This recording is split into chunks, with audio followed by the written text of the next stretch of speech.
பேரும் அல்லும்படி 6 முதல் 60% வரை ஆடி தள்ளுபடியுடன் சூப்பர் சரவணா ஸ்டோர்ஸ், சென்னை, மதுரை, கோவை. கொத்து புரோட்டா போட்டாங்க, வச்சு செஞ்சிருங்க, டேஷ் அப்படின்லாம் பேசுறது, இந்த மாதிரியான வார்த்தைகளினுடைய எதிர்வினை தான் இன்னைக்கு சட்டமன்ற உறுப்பினர்கள் முதல்வர் தொடர்பாக பேசக்கூடிய கருத்துக்களாக நம்ம பார்க்கலாமா?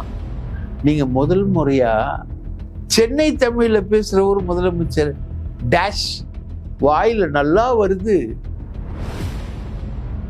குதிரை பேரம்ன்றது ஒரு பெரிய ஃபோர்ஸ் ஆகி கவர்னர் கிட்ட போயிடுச்சு, சபாநாயகர் கிட்ட போயிடுச்சு, ஹைகோர்ட்டுக்கு போயிடுச்சு, சுப்ரீம் கோர்ட்டுக்கு போயிடுச்சு. இப்போ இந்த குதிரை பேரத்தை டைவர்ட் பண்ணோம்னா செந்தில் பாலாஜி குதிரை பேரம்னு ஆரம்பிக்கணும். அதுல பல பேரை பிடிக்கணும், அதை ஒரு ஹிஸ்டரியா கொண்டு போகணும், அதை ஒரு நாவல் மாதிரி நீடிக்கணும். அப்போ அதுல ஒரு கேரக்டர். இவர் சாதாரண விட்னஸ் தான், இதை விட ஸ்ட்ராங்கான விட்னஸ் கிட்ட இருக்கு. கடைசியில நாங்க நீதிமன்றத்துல ஏத்தும் போது இவரை கூட விட்னஸா நாங்க ஏத்த மாட்டோம், பெரிய விட்னஸ் இருக்கு அப்படின்னு அவரை கூப்பிட்டுட்டு வெளியில வரோம். அடுத்த அரை மணி நேரத்துல ஒரு பிரஸ் ரிலீஸ் காவல்துறை சார்பாக வெளியிட்டாங்க. அதுதான் ஏற்றுக்கொள்ள முடியாது. ஜெயலலிதா கூட யோசிப்பாங்க சில விஷயங்களை. ஹிந்து மேல ஜெயலலிதா கை வைக்கிறது ரொம்ப லேட்டர் ஸ்டேஜில் தான் கை வைக்கிறாங்க ஹிந்து மேலே. ஆனால் இந்த மெயின் ஸ்ட்ரீம் பத்திரிகையாளர்கள் எல்லாம் இருக்காங்க இல்லையா, அவங்க மேலாம் கை வைக்கிறதுக்கு இந்த திரைப்படங்கள்லேருந்து வர்ற ஆட்கள் கொஞ்சம் யோசிப்பாங்க. எம்ஜிஆர் கூட யோசிப்பார். இப்போ பார்த்தீங்கன்னா எம்ஜிஆரை விட கேள்வி பிடிக்காது, ரைட்டுங்களா, பாடம் எடுக்கிறது பிடிக்காது, யாரும் எதையும் சொல்ல முடியாது. அவர் என்ன நினைக்கிறாரோ அதுதான் செய்வார். இவர்னா சாய்பாபா பக்தரா இருந்தா இவர்னா ரியல் சாய்பாபாவா, இவர் என்ன நினைக்கிறாரோ அது அப்படியே செய்வார் அவர். ஸோ இதுதான் இன்னைக்கு இருக்கக்கூடிய நிலவரம். நீங்க பாருங்க, இந்த 5 வருஷம் 91-96 விட, ஜெயலலிதாவோட 91-96 விட, அப்துல் கலாமுடைய உதவியாளர்லேருந்து ஆரம்பிச்ச அந்த அட்டாக்கு அப்போ லைட்டாக தான் இருந்தது. இன்னைக்கு ஸ்ப்ரெட் ஆகி வருது. யார் வேணா கைது செய்யப்படலாம், ரைட்டுங்களா. இது நாளைக்கு பப்ளிக் கைது செய்யப்படலாம், போராடக்கூடிய மக்கள் கைது செய்யப்படலாம். கவர்னர் மாளிகை முன்பு போராட்டம் பண்ண இந்திய மாணவர் சங்கம் தாக்கப்படலாம். ஆதிரை புத்தக வடிவில் திரைக்கதை புத்தகத்தை பெற டிஸ்கிரிப்ஷனில் உள்ள எண்ணிற்கு வாட்ஸ்அப் செய்யவும். வணக்கம், இது அரண்சை, நான் ஹசீஃப். இன்று நம்மோடு மூத்த பத்திரிகையாளர் தாமோதரன் பிரகாஷ் இணைந்திருக்கின்றார். அவரை வரவேற்போம். வணக்கம். வணக்கம், மூத்த பத்திரிகையாளர் தோழர் ஹசீஃப் அவர்களே வணக்கம். விசாரணைக்கு எதுவும் அழைக்கப்படலையா நீங்க? இல்லை, இது வரைக்கும் இல்லை. தினசரி வரக்கூடிய செய்திகளை பார்க்கும் பொழுது அந்த லிஸ்ட் நீண்டுட்டே போகுது. பத்திரிகையாளர், சட்டமன்ற உறுப்பினர், அப்புறம் ஐடி விங்ல செயல்படக்கூடிய நபர்கள் அப்படின்னு ஒரு அரசுக்கு எதிராக இல்லைன்னா அரசை விமர்சிக்கக்கூடிய வகையில, அமைச்சர்களை விமர்சிக்கக்கூடிய வகையில, விமர்சன ரீதியாக கருத்து வைக்கக்கூடியவர்களே இங்கே கைது செய்யப்படுகிறார்கள். அவர்கள் மீது அவதூறு வழக்கு பதிவு செய்யலாம். உண்மையிலேயே ஒரு தவறான, உண்மைக்கு புறம்பான கருத்துக்களை முன்வைக்கும் பட்சத்துல அவதூறு வழக்கு பதிவு செய்யலாம். அதற்கான நிவாரணத்தை அவங்க அதன் மூலமாக பெறலாம். இது யாராக இருந்தாலும். கடந்த காலங்களில் பல்வேறு ஆட்சியாளர்கள் இந்த நடவடிக்கையில் ஈடுபட்டாங்க, அதை நம்ம பார்த்துருக்கோம். நீங்களே பல அவதூறு வழக்குகள் உங்க மேல பதிவு செய்யப்பட்டிருக்கு. இன்னைக்கு நம்ம பார்க்கும்பொழுது இன்னைக்கு சட்டமன்ற உறுப்பினர்கள் கைது செய்யப்படுகிறார்கள். அவர்கள் முதலமைச்சர் குறித்து பேசிய கருத்து, அதுல சில கருத்துக்கள் நமக்கே ஏற்புடையதல்ல, அதை நம்ம ஏற்க முடியாது. ஆனா அதே நேரத்துல முதலமைச்சர் பேசிய கருத்துக்கள்லாம் இருக்குதுல்ல, கொத்து புரோட்டா போட்டாங்க, வச்சு செஞ்சிருங்க, டேஷ் அப்படின்லாம் பேசுறது, இந்த மாதிரியான வார்த்தைகளினுடைய எதிர்வினை தான் இன்னைக்கு சட்டமன்ற உறுப்பினர்கள் முதல்வர் தொடர்பாக பேசக்கூடிய கருத்துக்களாக நம்ம பார்க்கலாமா? அப்போ முதலமைச்சர் பேசலாம், சட்டமன்ற உறுப்பினர்களோ இல்லை மற்றவர்களோ முதலமைச்சர் குறித்து இப்படிப்பட்ட கருத்தை தெரிவிக்க கூடாது அப்படின்னு எதிர்பார்க்கிறாங்களா? முதலமைச்சருக்கு எதிராக இப்படிப்பட்ட ஒரு கருத்தை தெரிவித்தால் அது எப்படிப்பட்ட கருத்தாக இருந்தாலும், அவர்கள் யாராக இருந்தாலும் நாங்கள் கைது செய்வோம், அவரை பற்றி எந்த விமர்சனமும் செய்யக்கூடாது அப்படின்னு யோசிக்கிறாங்களா? இன்னைக்கு விளாத்திகுளம் சட்டமன்ற உறுப்பினர் மார்க்கண்டேயன் கைது செய்யப்பட்டிருக்கிறாரு.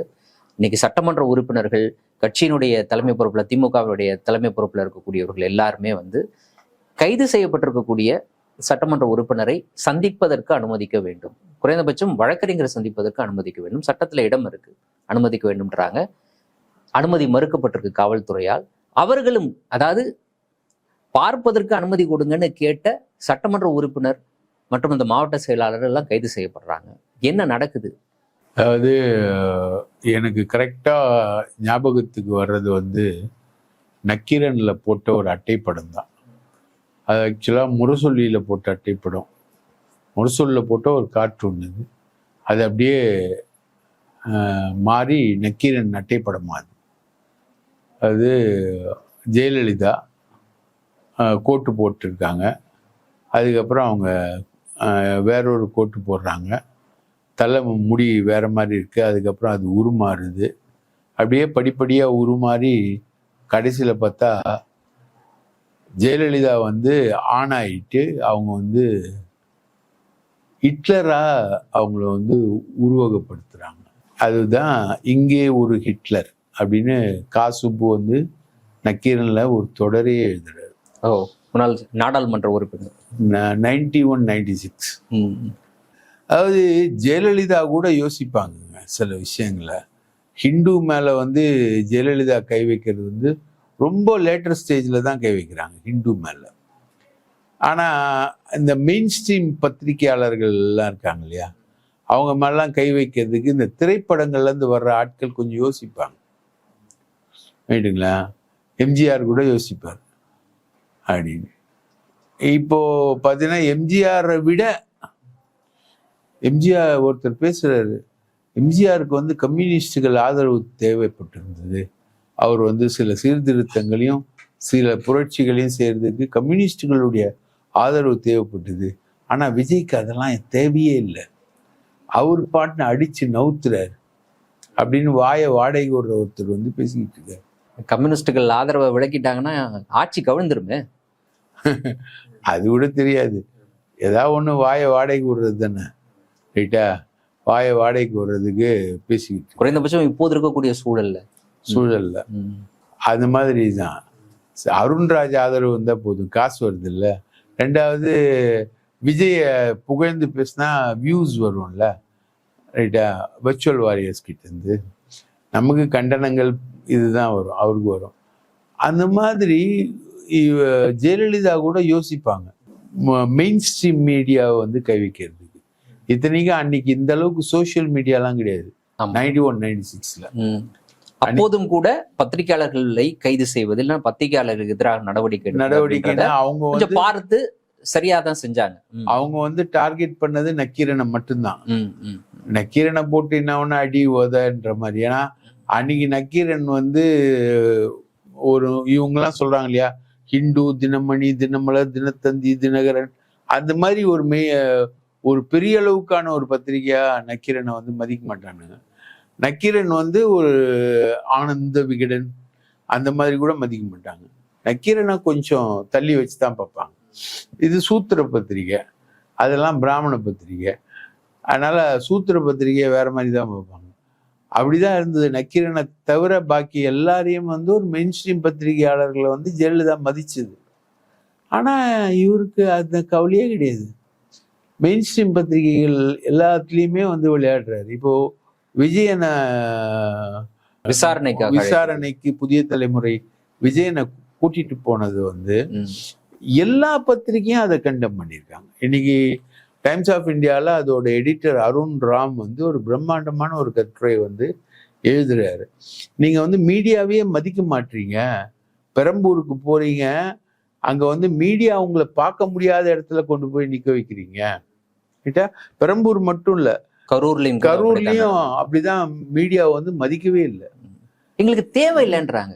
நீங்க எங்களுக்கு தேவை கிடையாது, யார் உங்களை கூப்பிட்டா ஏன் வரீங்க? கரூர்ல நடந்த சம்பவத்தை பொறுத்த வரைக்கும் 41 உயிர்கள் பலியானதற்கு அது தொடர்பாக பாதிக்கப்பட்ட குடும்பத்திட சந்திச்சு ஆறுதல் தெரிவிக்க போறாரு, அவங்களுக்கு அரசாங்க வேலை கொடுக்க போறாரு. அப்படிப்பட்ட ஒரு நிகழ்வு. ஏற்கனவே மீடியாவுக்கு பாசெல்லாம் கொடுத்துருக்குறாங்க. மீடியா எங்க உட்காரணும்னு இடம்லாம் ரெடி பண்ணி அந்த இடத்துக்குள்ள அனுமதிக்கிறாங்க மீடியாவை, போங்க போய் உட்காருங்கன்னு. இவ்வளவு வேலை நடந்துருச்சு. விஜய் வருவதற்கு சில நிமிடங்களுக்கு முன்னர் இல்லை இனிமேல் நீங்க உட்காரக்கூடாது, வெளியில போங்கன்னு அனுப்பிச்சிருக்கிறாங்க அவங்கள. அது அனுப்புறது அவங்களுடைய பெரோகேட்டிவ். எனக்கு நல்லா ஞாபகம் இருக்கு. இல்ல அது ஒரு அவமானப்படுத்துவது இல்லையா? தர்மபுரி பொதுக்கூட்டம் நாங்களாம் உட்காந்துருக்கோம், ஜெயலலிதா விழா கவர் பண்ணோம். அப்போ ஜெயலலிதா சொல்லிச்சு, என் கண்ணு கட்டிய தூரம் வரை எதிரிகளே இல்லை அப்படின்னு. ரைட்டா? அது தோத்துச்சு அந்த தேர்தலில். அந்த மாதிரி இந்த சினிமாட்டிக் நட்சத்திரங்களா இருந்து அதில் எக்ஸெப்ஷன் எம்ஜிஆர் தான். எம்ஜிஆர் வந்து மணியனையும் ஆனந்த விடனையும் இல்லை எங்கே இது பண்ணிடுவாங்களோன்னு சொல்லிட்டு அவங்களெல்லாம் கூடவே வச்சுக்கிட்டு இருந்தார் இவர் எம்ஜிஆர். அவர் பண்ண அநியாயங்கள்லாம் வேற. நக்சலைட் ஒழிப்புன்னு ஒரு $4000 சுட்டு கொண்டாரு தேவாரத்தை வச்சு. ஆனாலும் இவங்கெல்லாம் உட்காந்து அவருக்கு ஜிங் சக்குன்னு அடிச்சுக்கிட்டு இருந்தானுங்க. அவரும் வந்து அந்த மெயின் ஸ்ட்ரீம் மீடியாக்களை பகிச்சுக்கல. ஆனால் நான் முதல் முறையாக பார்க்குறேன் தமிழக அரசியலில் மெயின் ஸ்ட்ரீம் மீடியா எல்லாரையும், ஒரு மீடியாவை பகிச்சிக்கினா பரவாயில்ல, எல்லாரையும் டோட்டலாக பகிச்சிக்கிற மாதிரி ஒரு விஷயம் என்பது வந்து இப்போ தான் நடக்குது. விஜயனை கூட்டிகிட்டு போயிட்டு நீங்கள் என்கொயரின்னு சொல்லிட்டு அவங்ககிட்ட ஃபோனை வாங்காமல் அவனை கொடுத்து அனுப்பிச்சிட்டு ஒரு 2 மணி நேரம் கழிச்சு அந்த ஃபோனில் அவன் ஏதாவது கான்டாக்ட் பண்ணுறானான்னு பார்த்துட்டு திரும்பவும் கூப்பிட்டு டிசி விசாரிக்கிறாருன்னு சொல்லிட்டு திரும்பவும் கூப்பிட்டு அவன் செல்ஃபோனில் வந்து பிடுங்குறீங்க. 2 நாள் அலகழிக்கிறீங்க. ரைட்டுங்களா? டிசி ஏதோ ஒரு கள்ள நோட்டு விசாரணையில் இருந்தான்னு சொல்லிட்டு டிசி வந்து அவரை பார்க்கவே இல்லை. டிசி கள்ள நோட்டு விசாரணையில் இருந்தா அவரை வீட்டுக்கு அனுப்பிச்சு வச்சுட்டு இன்னைக்கு டிசி பிஸியா இருக்காருங்க, நாளைக்கு விசாரணைக்கு அனுப்புறோம், இல்லாட்டா அடுத்த வாரம் அழைக்கிறோம், நீங்க வாங்க அப்படின்னு சொல்லி. அதுக்கப்புறம் இவங்க பிளான் பண்ற ஸ்டோரி ஹிந்துல நேத்து, அதாவது இன்னும் பல ஊடகவியலாளர்கள் மாட்டுவார்கள், இன்னும் பல யூடியூபர்கள் சிக்குவார்கள் அப்படின்னா. கடைசியில பார்த்தா விஜயன் கிட்ட என்கொயரில இருந்தவங்க போனவங்க கிட்ட விசாரிச்சா ஒண்ணுமே விஜயன் கிட்ட இல்லை. திருநாவுக்கரசு ஒரு ஃப்ராடு. நாங்கள் வந்து 10 எம்எல்ஏவை தூக்கிட்டோன்னுவான், ஒரு நாளைக்கு 15 எம்எல்ஏவை தூக்கிட்டோன்னுவான். நாங்கள் பண்ணுறோம் ஆப்ரேஷன், 15 எம்எல்ஏக்களெல்லாம் வின் பண்ணிட்டோன்றான். அவன் அண்ணாமலைக்கு ஆதரவாளராக தான் இருந்தான். கருத்து கணிப்புலலாம் விஜய் தான் ஜெயிப்பார், ஸ்டாலின் முதல்வர் ஆவார்னு சொல்லுவான். ஆனால் விஜய் வந்து மிக கணிசமான வாக்குகள் வாங்குவார் அப்படின்னு சொல்லுவான். விஜயை சப்போர்ட் பண்ணி தான் அவன் பேசுவான். அவன் வந்து நேர்பட பேசல கலந்துகிட்ட கருத்தரங்கங்களோட எண்ணிக்கையே 4 தான். 4 தடவை உட்காந்துருக்கான் அவன். 2 தடவை விஜயன் ஆங்கர் பண்ணியிருக்காரு. அதில் ஒன்று வந்து அவன் நடத்தின கருத்து கணிப்பு பற்றின இவ்வளோதான் உறவே. அவங்க 2 பேருக்குள்ள இருக்கக்கூடிய உறவு இதுதான். அன்றைய தினம் வந்து அந்த காவல்துறையுடைய விசாரணை நடந்து கொண்டிருந்த போது நேரடியாக காவல்துறையினுடைய அந்த அலுவலகத்திற்கு சென்று விஜயனை சந்திச்சு பேசினதன் அடிப்படையில சில விஷயங்கள் கிடைக்கப்பட்டது.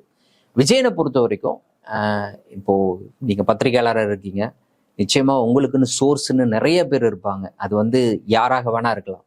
அவர் மீது குற்றம் சுமத்தப்பட்டிருக்கலாம், இல்ல குற்றவாளியாக கூட இருக்கலாம், தண்டனை பெற்றவராக இருக்கலாம், ஒரு அரசியல்வாதியாக இருக்கலாம், ஒரு அதிகாரியா இருக்கலாம், ஐபிஎஸ் ஆஃபீஸராக இருக்கலாம், கான்ஸ்டபிளா இருக்கலாம். எல்லாருமே பத்திரிகையாளர்களுக்கு சோர்ஸ் தான். அப்போ அப்படி இருக்கும்போது திருநாவுக்கரசுன்ற ஒரு நபர் வராரு. அவர் வந்து தன்னை வந்து அண்ணாமலைக்கு மிக நெருக்கமான ஒரு நபராக காமிச்சுக்கிறாரு. தன்னை ஒரு மிகப்பெரிய செஃபாலஜிஸ்ட் அப்படின்னு சொல்லிக்கிறாரு. கருத்து கணிப்பு நடத்துறாரு. தேர்தலுக்கு முன்னர் கருத்து கணிப்பு நடத்துறாரு. அதனுடைய முடிவுகளை வெளியிடுறாரு. இப்படிப்பட்ட நபர் உண்மையிலே பொட்டன்ஷியலா யாரு அப்படின்னு பார்த்தீங்கன்னா ஒரு பத்திரிகையாளருக்கான சோர்ஸ். அப்போ அவர் சில தகவல்களை அனுப்பும் பொழுது அதை நம்ம ஓகேன்னு அக்னாலேஜ் பண்ணுவோம், இல்லை சரின்னு அக்னாலேஜ் பண்ணுவோம், இல்லைன்னா அதை பார்த்துட்டு பார்க்காம விடுவோம். ஏதோ ஒன்று நடக்கும் தானே. அப்போ இந்த பொறுத்த வரைக்கும் என்ன நடந்திருக்கு எக்ஸாக்டா அப்படின்னா, அந்த திருநாவுக்கரசு ஏதோ இந்த குதிரை பேரம் தொடர்பாக ஒரு தகவலை அனுப்புறாரு. அந்த தகவலை பார்த்து விட்டு விஜயன் அளித்த ஒரு பதில் என்ன அப்படின்னு பார்த்தீங்கன்னா, சிறுபிள்ளைத்தனமாக பேசாதீங்க அப்படின்னு தான் பதில் சொல்லியிருக்கிறாரு. அதை அக்னாலேஜ் பண்ணல அவரு. ஓ அப்படியா, சரி, நல்ல விஷயம், செய்யுங்க, இந்த மாதிரி எதுவுமே சொல்லலை. அவர் சொன்னது சிறுபிள்ளைத்தனமாக பேசாதீங்க அப்படின்னு. அந்த வாய்ஸ் நோட்டு நான் எம்எல்ஏவை குதிரை பேரத்துல ஈடுபடுறோன்னு சொன்ன ஒரு நபர்கிட்ட ஓ அப்படியா, யாருங்க, யாரெல்லாம் எம்எல்ஏ, எப்படி பண்ண போறீங்க, என்ன பண்ண போறீங்க இப்படின்ட்டு கேட்டிருந்தா உண்மையிலேயே அதுவும் கூட தவறு கிடையாது. ஒரு பத்திரிகையாளர் வந்து ப்ரோ பண்றது, கொஸ்டின் பண்றது அவரோட வேலை. இது தெரிஞ்சுக்கிறது அவரோட வேலை. அதை செய்தியாக்குவதற்கான ஒரு பொட்டன்ஷியல் அதுல இருக்குதானா? இருக்குது. அதற்காக கேள்வி எழுப்பலாம். அவர் இந்த கேள்வி ஒருவேளை அவர் எழுப்பியிருந்தா கூட அவரை கூப்பிட்டு இருக்க கூடாது விசாரணைன்னு. இந்த கேள்வி எழுப்பியிருந்தா கூட தவறு இல்லைன்றேன். விசாரணைக்கு கூப்பிடுங்க, அது வேற விஷயம். விசாரணைன்றது ஓகே, நீங்க அவரை வந்து ஒரு விட்னஸா கூப்பிடுறீங்க, அதெல்லாம் வேற விஷயம். பட் அவர் ஒண்ணுமே பண்ணல. அவர் சிம்பிளா சொல்றாரு, சும்மா ஏதாவது பேசாதீங்க அப்படின்ற மாதிரி விட்டுறாரு. இதற்காக அவரை அழைத்து விசாரணை நடத்தி, விசாரணைன்ற பேர்ல இரவு நள்ளிரவு வரைக்கும் வந்து விசாரணையில உட்கார வச்சுட்டு, அதுக்கு பிறகு வீட்டுக்கு அனுப்பிச்சிட்டு, திருப்பி அதிகாலை 2:30 மணிக்கு மீண்டும் வான்னு கூப்பிட்டு அவரோட மொபைலை பறிச்சு வச்சுக்கிட்டு, திருப்பி நாளைக்கு காலையில வான்னு சொல்லி, அடுத்த நாள் காலையில 11 மணிக்கு வர வச்சு, சாயந்தரம் 6 மணி வரைக்கும் எல்லாரும் பத்திரிகையாளர்கள் எல்லாம் வந்து காவல் நிலையத்திற்கு போற வரைக்கும் அவர்கிட்ட ஒரு வார்த்தை கூட கேட்கவே இல்லை. பனிஷ்மெண்ட் மாதிரி அவரை உட்கார வச்சிருக்கிறாங்க. அது பனிஷ்மெண்ட் இல்லை சார். நீங்க எல்லாம் பத்திரிகையாளர், சென்னை பத்திரிகையாளர் மன்றம் வந்து போயிட்டீங்க, ரைட்டுங்களா? நீங்க எல்லாம் வந்து எப்படி திரண்டு வரீங்க அப்படின்றத பாக்குறாங்க. அங்க வந்து நடந்த டெலிபரேஷன்ஸ் என்னவா இருக்குன்னு நான் யூகிக்கிறேன்னா, என்னோட அனுபவத்துல இருந்து அவரை வந்து அக்யூஸ்ட் ஆக்கணும்னு ட்ரை பண்ணியிருக்காங்க. ஆனா பத்திரிகையாளரோட பிரசன்ஸ் வந்து ஹெவியா போகவே, எல்லாருமே அங்க போய் திரளவே, இது வந்து ஒரு மிகப்பெரிய இஷ்யூ ஆயிடும் அப்படின்றதுனால அவர் விட்னஸா கொண்டு போயிட்டாங்க. அவர் அக்யூஸ்டாக்க கொண்டு நடக்கக்கூடிய சிரமம் தான் அது.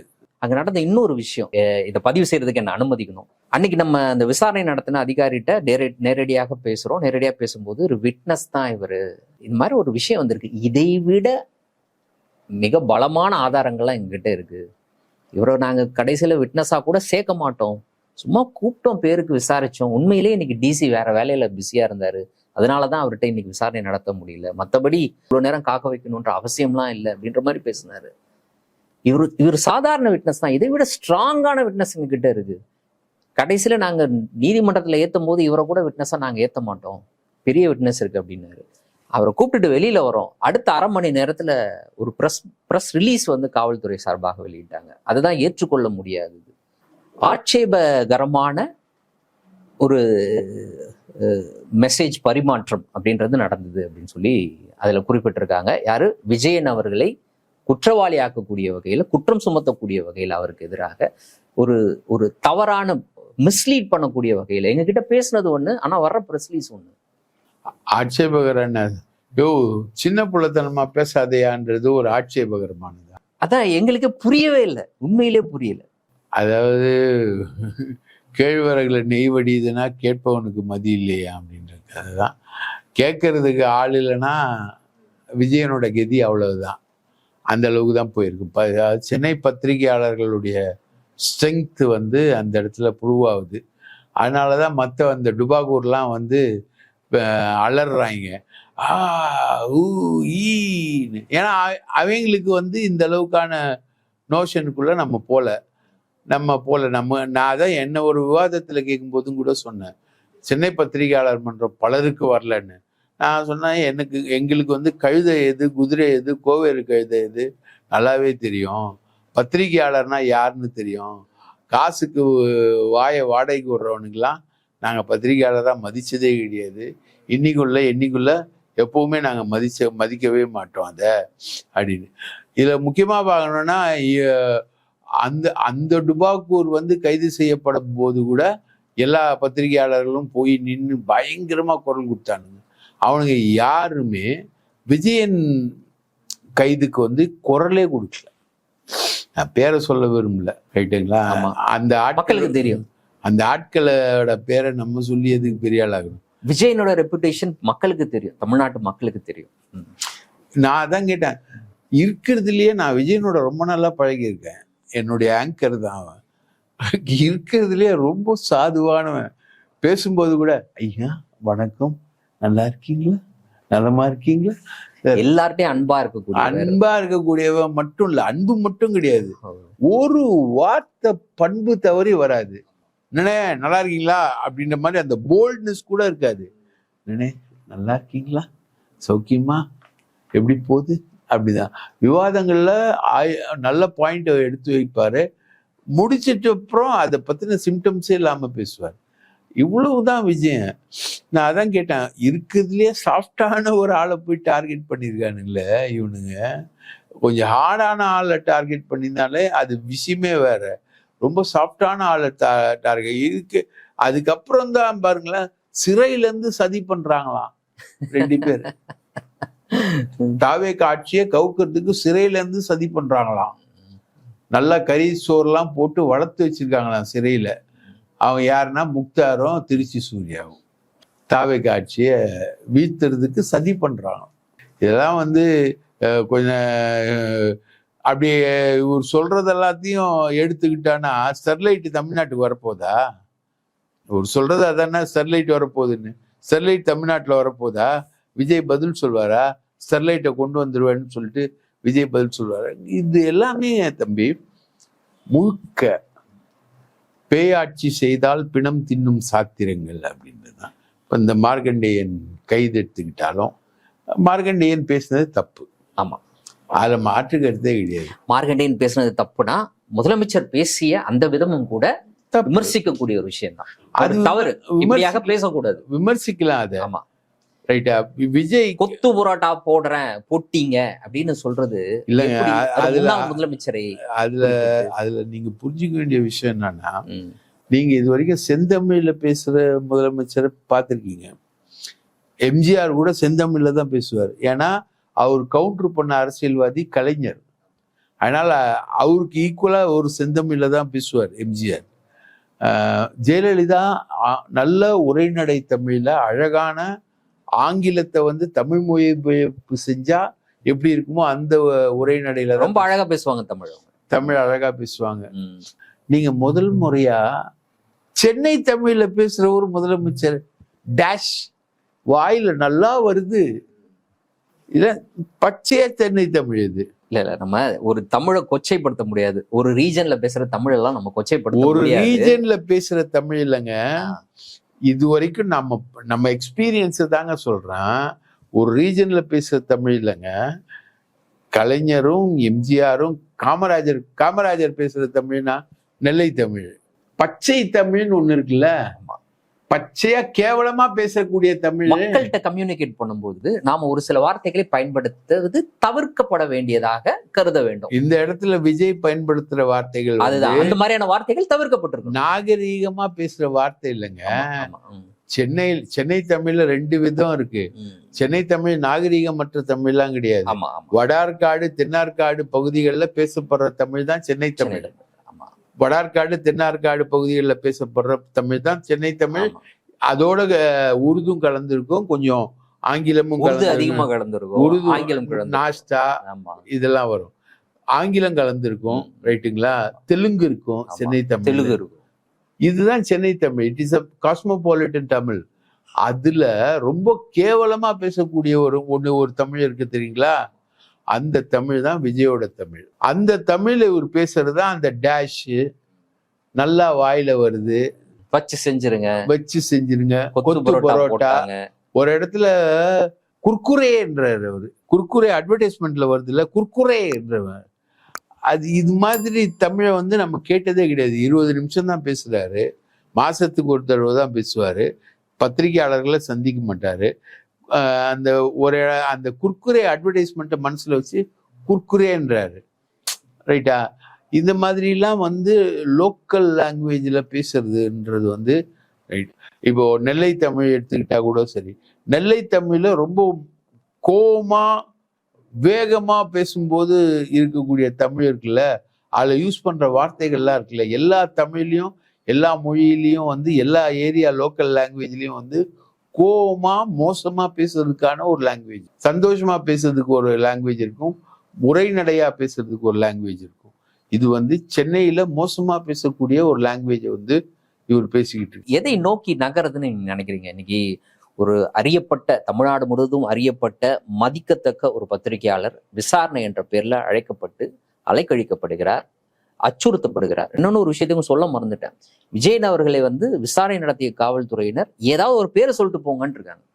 ஏதாவது ஒரு பேரை சொல்லுங்க. பேரை சொல்லுங்கன்னா என்ன அர்த்தம்? உங்கள்கிட்ட திருநாவுக்கரசு இப்படியாக ஒரு பேரை பயன்படுத்தினார், இந்த நபரை பயன்படுத்தினார், இந்த நபரை பயன்படுத்தி தான் நாங்கள் இந்த குதிரை பேரத்துல ஈடுபடுறோம், இல்லைன்னா இந்த நபரை நோக்கி தான் இந்த குதிரை பேரம் நடந்துகிட்டு இருக்கு அப்படின்னு சொன்னாருன்னு சொல்லுங்கன்னு கேட்டிருக்காங்க. அவர் உண்மையிலே பேசல, தெரியல அப்படின்ட்டாங்க. அவங்க செந்தில் பாலாஜியை ஏம் பண்றாங்க, அசோக் குமாரை ஏம் பண்றாங்க. இவங்கெல்லாம் பேசினாங்க, இவங்கெல்லாம் மீட் பண்ணாங்க, நட்சத்திர விடுதிகளில் பேசினாங்க, குதிரை பேரம்ன்றது ஒரு பெரிய ஃபோர்ஸ் ஆகி கவர்னர் கிட்ட போயிடுச்சு, சபாநாயகர் கிட்ட போயிடுச்சு, ஹைகோர்ட்டுக்கு போயிடுச்சு, சுப்ரீம் கோர்ட்டுக்கு போயிடுச்சு. இப்போ இந்த குதிரை பேரத்தை டைவர்ட் பண்ணோம்னா செந்தில் பாலாஜி குதிரை பேரம்னு ஆரம்பிக்கணும். அதுல பல பேரை பிடிக்கணும், அதை ஒரு ஹிஸ்டரியா கொண்டு போகணும், அதை ஒரு நாவல் மாதிரி நீடிக்கணும். அப்போ அதுல ஒரு கேரக்டர் விஜயன். அவர் திருநாவுக்கரசு யாரோடலாம் கான்டாக்ட்ல இருந்தாரோ அதுல ஒரு மைக்ரோஸ்கோபிக் கேரக்டர் விஜயன். அந்த கேரக்டரை பிடிக்கணும்.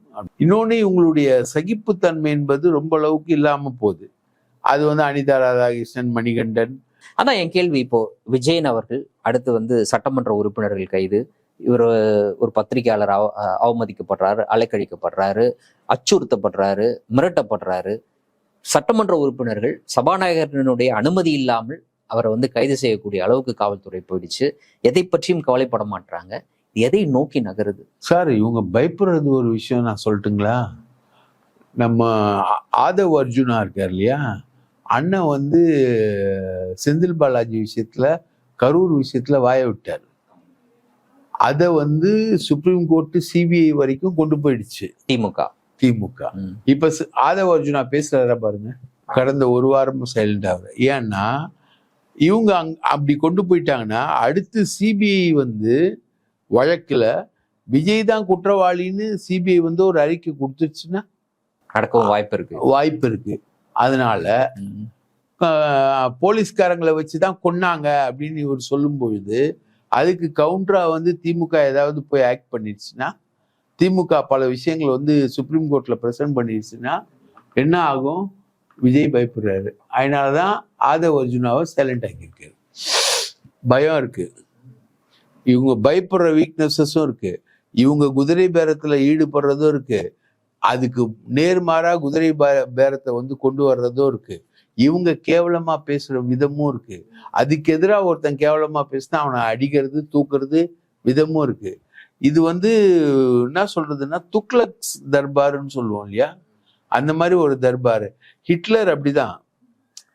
ஹிட்லரோட ஆட்சியோட மெத்தட் ஒரு விஷயத்த ஹிட்லர் செஞ்சுக்கிட்டே இருப்பாரு. ஒருவேளை ஹிட்லர் இதை செய்ய சொல்றாருன்னு சொல்லிட்டு அவங்க ஆட்கள் செஞ்சாங்கன்னா அவங்கள எல்லாரையுமே ஹிட்லர் கொல்லுவார். யார் செய்யறாங்களோ அவங்கள கொல்லுவார். அவருக்கு ஒரு விதமான மனநிலை இல்லை. இவர் ஏற்கனவே நார்சிஸ்ட் பிஹேவியர் உள்ளவர் விஜய் அப்படின்றது கரூர்ல லைட் ஆஃப் பண்ணி லைட் ஆன் பண்ணும்போதே அந்த பிஹேவியர் விமர்சிக்கப்பட்டது, சமூக ஊடகங்கள்ல விமர்சிக்கப்பட்டது.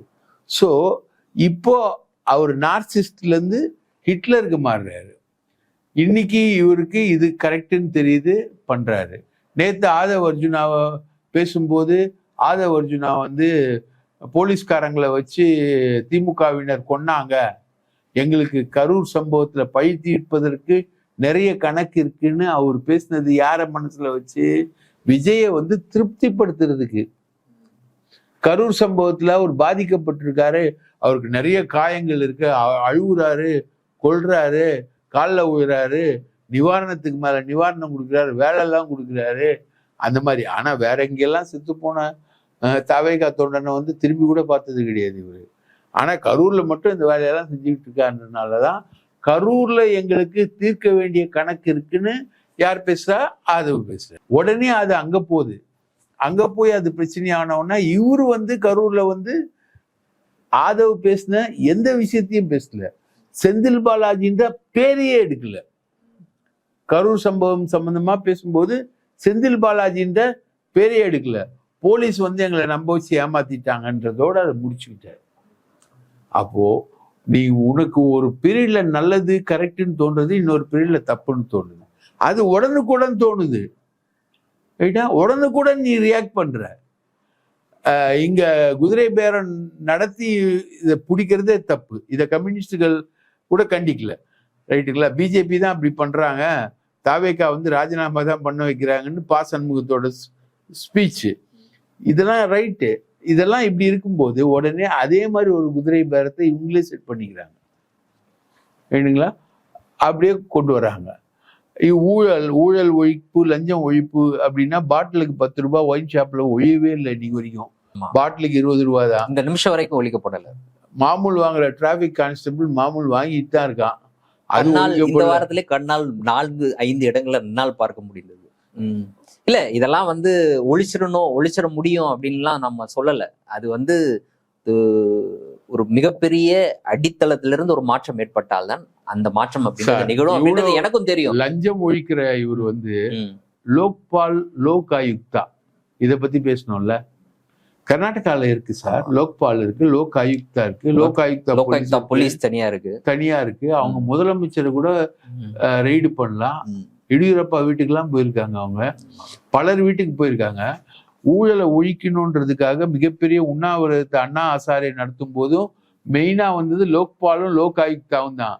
அந்த லோக்பால் லோக் ஆயுக்தா பத்தி இவர் பேசலையே. அண்ணன் பேரை சொல்லு, துட்டுக்கு லஞ்சம் வாங்குறவங்க கிட்ட அண்ணன் பேரை சொல்லு. நீயா கவுன்சிலர் ஆயா, நீ உன் பேரை சொல்றதுக்கு லஞ்சம் வாங்கினா டிஸ்மிஸ் பண்ணுவேன்னு சொல்லு. அதுதானே முதலமைச்சர். நான் என் அண்ணன் பேரை சொல்லுன்னு சொல்றதுக்கு இது என்ன கதை இது? அந்த மாதிரி இவங்க வந்து டைவர்ஷனரி மட்டும் இல்லை, அதே நேரத்தில் அத்துமீறுறது, அடங்க மறுக்கிறது, அத்துமீறுறது, வரம்பை மீறுறது, எல்லா வேலையும் செய்யறது. இதெல்லாம் வந்து ஒரு அப்சல்யூட் கோழைக்கான குணாம்சம் தான். ஹிட்லர் தற்கொலை பண்ணி தானே செத்தான். மாபெரும் வீரன் என்ன புகழப்பட்ட ஹிட்லர் நான் தற்கொலை பண்ணி தானே செத்தான். அவன் கோழை தானே. ஜோசப் ஸ்டாலினோட சாவு அப்படி வரல. ஜோசப் ஸ்டாலின் அப்படி சாவலல்ல. செம்படையோட பேரணி அணிவகுப்போட தானே செத்தார் அவரு. அதுதான் வீரனுக்கும் கோழைக்கும் இருக்கிற வித்தியாசம். இந்த கோழைகள் வந்து இப்படிதான் போவாங்க. ஜெயலலிதா வந்து தனக்கு எதிரான தீர்ப்பு வந்து வந்துட போகுதுன்னு சொல்லிட்டு சுகர் மாத்திரையிலேருந்து பிரஷர் மாத்திரையிலேருந்து எதுவுமே சாப்பிடாம தன்னைத்தானே வருத்தி உடல் நலிவுற்று அதுக்கப்புறம் அப்போலோ. இதானே மாபெரும் வீராங்கனை. அப்படிப்பட்ட வீராங்கனைன்னு சொல்லப்பட்டவங்களுடைய சாவு ரொம்ப பரிதாபகரமா இருந்தது. ஒரு 10க்கு 8 பெட்ல வந்து அவ்வளவுதான் 75 days. ஸோ இவங்க எல்லாருமே வந்து அடிப்படையில் கோழைகள். இவங்களால வந்து உண்மைகளை ஃபேஸ் பண்ண முடியாது. ஒரு வெளிச்சத்துல அப்படி வந்து ஒரு ஸ்டார் மாதிரி நிற்க முடியுமே தவிர பண்ண முடியாது. இவங்களுக்கு நாலேஜும் கிடையாது, அறிவும் கிடையாது, கேட்கிற தன்மையும் கிடையாது. விஜய்க்கு அட்வைஸ் பிடிக்காது, கேள்வி பிடிக்காது, ரைட்டுங்களா, பாடம் எடுக்கிறது பிடிக்காது, யாரும் எதையும் சொல்லக்கூடாது. அவரு என்ன நினைக்கிறாரோ அதான் செய்வார். இவர்னா சாய்பாபா பக்தரா இருந்தா இவர்னா ரியல் சாய்பாபாவா? இவர் என்ன நினைக்கிறாரோ அது அப்படியே செய்வார் அவரு. ஸோ இதுதான் இன்னைக்கு இருக்கக்கூடிய நிலவரம். நீங்க பாருங்க, இந்த 5 வருஷம் 91-96 விட, ஜெயலலிதாவோட 91-96 விட மோசமா இருக்கும். நீங்க முதல்ல கேள்வி கேட்ட மாதிரி எங்களை மாதிரி ஆட்கள்லாம் வெளியில இருக்க மாட்டோம். கண்டிப்பா உள்ளதான் போவோம், ரைட்டா? உள்ள போய் ஜாலியா பார்த்துட்டு வருவோம் ஜெயில் வாழ்க்கைய. ஏற்கனவே பார்த்தது தான். ஜெயலலிதா பார்க்க வச்சது தான், அதை விஜயும் பார்க்க வைப்பாரு. அதெல்லாம் மாட்டுக்கிறது இல்லை.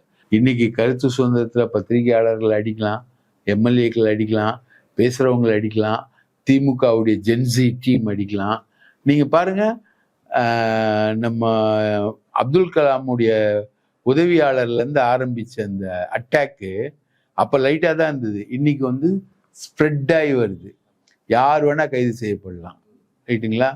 இது வந்து நாளைக்கு பப்ளிக் கைது செய்யப்படலாம், போராடக்கூடிய மக்கள் கைது செய்யப்படலாம். கவர்னர் மாளிகை முன்பு போராட்டம் பண்ண இந்திய மாணவர் சங்கம் தாக்கப்படலாம். இப்ப தாக்கப்பட்டுச்சு. அது மாதிரி இந்த ஆட்சியுடைய போக்கு என்பது ஜனநாயக விரோத ஹிட்லர்வாத பாசிச அரசு தான் இந்த அரசு.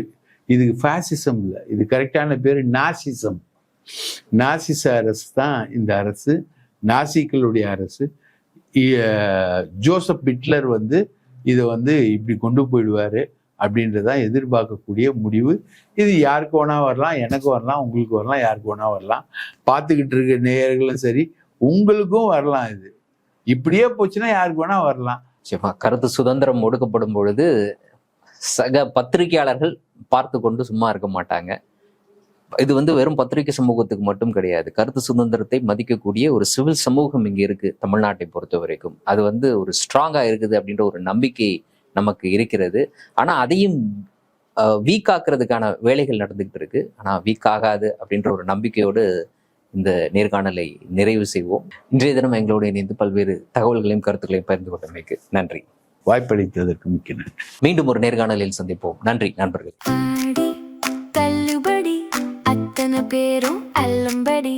6 முதல் 60% வரை ஆடித் தள்ளுபடியுடன் சூப்பர் சரவணா ஸ்டோர்ஸ், சென்னை, மதுரை, கோவை. அரண்சை நண்பர்களுக்கு வணக்கம். அரண்சை ஊடகம் சுயேட்சையாக இயங்குவதற்காகவே உருவாக்கப்பட்டது. நாம் செய்கிற வேலை உண்மையிலேயே மக்களுக்காக செய்கிறோம் என்பதை நீங்கள் நம்பினால், வாய்ப்பு இருந்தால் இந்த ரேசர் பே கியூஆர் கோடுக்குள்ளே நீங்கள் அதை ஸ்கேன் பண்ணி எங்களுக்கு உங்களால் இயன்றதை, விருப்பம் இருந்தால் ஆதரவு தெரிவிக்கலாம்.